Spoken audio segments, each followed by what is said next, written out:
Hi friends, it's Vicky, aka the Pearled Bird, and as promised, I am going to share with you a video of my technique of going back over and tweaking some of the stitches color-wise if you found that you just didn't like a pop of color or you just didn't like how extreme the contrast was between colors. Before we dive into that technique, first I need to talk to you about the structure of brioche stitches. So on your front side, you have a knit stitch, and then that knit stitch goes to the back and becomes the shawl stitch of the knit stitch on the other side of your fabric. So I made a diagram here to show you just essentially the anatomy of one row of brioche stitches. So your front stitch in pink here will come up and become a knit stitch, and then go back down, go to the back, and then becomes the shawl stitch for the green knit stitch in the back. And so it goes shawl, knit, shawl, knit, shawl.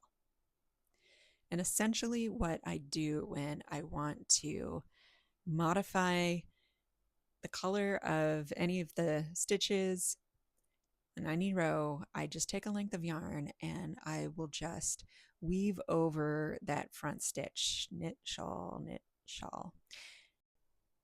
Okay, before I zoom in, I wanted to show you that I'm going to first demonstrate how to weave over the front side of a few stitches, just so you can see this practice of muting the contrast. And then also, if you wanted to not just have a straight line across, and maybe you want to bring that yarn down to another row, I'll show you how to do that.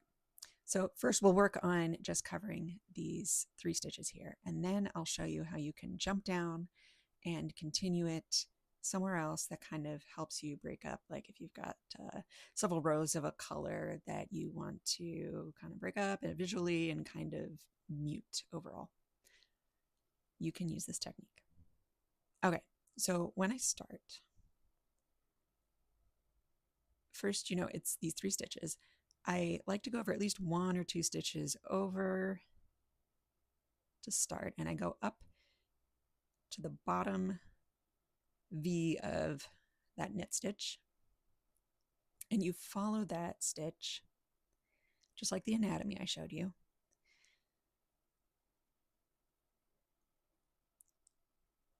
So we go over here and go over that knit stitch. I'm using this yellow yarn, by the way, not to mute colors, but just because it's highly visible.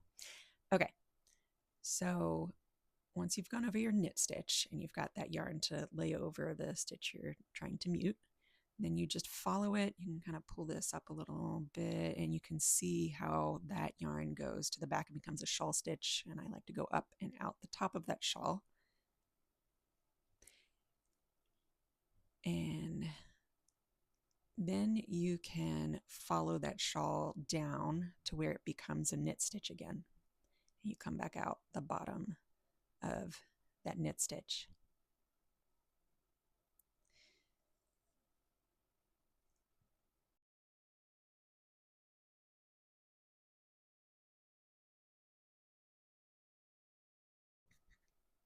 Okay, I'll zoom out here a little bit.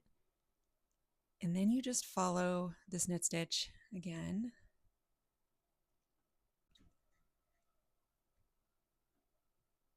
And you can work on having this towards the front or the back. Let's see here. Following the shawl, go to the top of the shawl, and you may have to get really close to kind of follow that yarn that you're trying to weave over. If you don't have highly contrasting yarn between front and back, it may be difficult to follow the yarn you're trying to cover over, but remember that diagram that I showed you, that it's always this kind of knit, shawl, knit, shawl. All right, 3rd stitch. And then I'm going to show you how you can drop down to another row.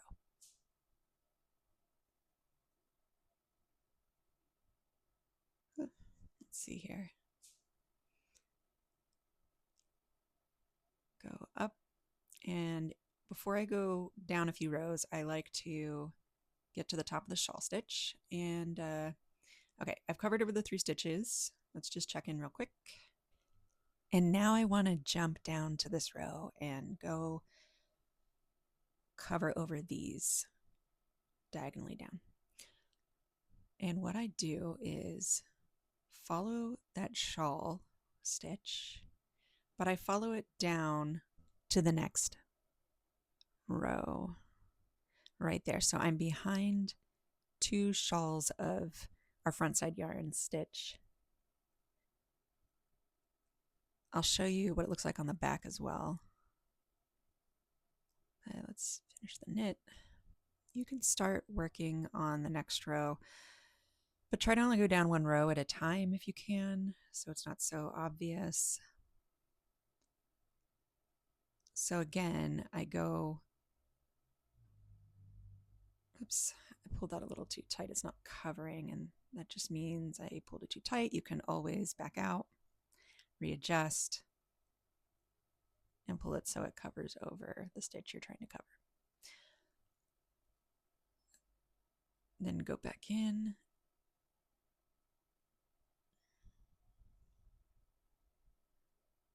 And now real quick, let's look at the other side. Just make sure this looks okay. Yeah, I didn't mess with the stitches here on the back. Looks good. Now I want to jump down to the other one. So let's go back and follow up to the top of our shawl of the front yarn.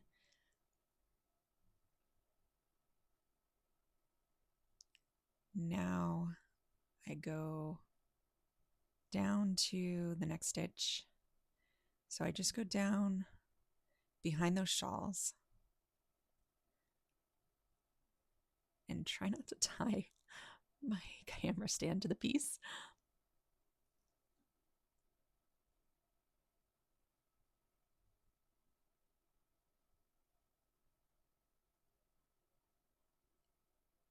And then just weave over that knit stitch. You can put your thumb there gently to guide it. Give a little tug to cover it just right, not too tight. And then I do what I did when I started and just go over an extra stitch beyond what I wanted to cover over.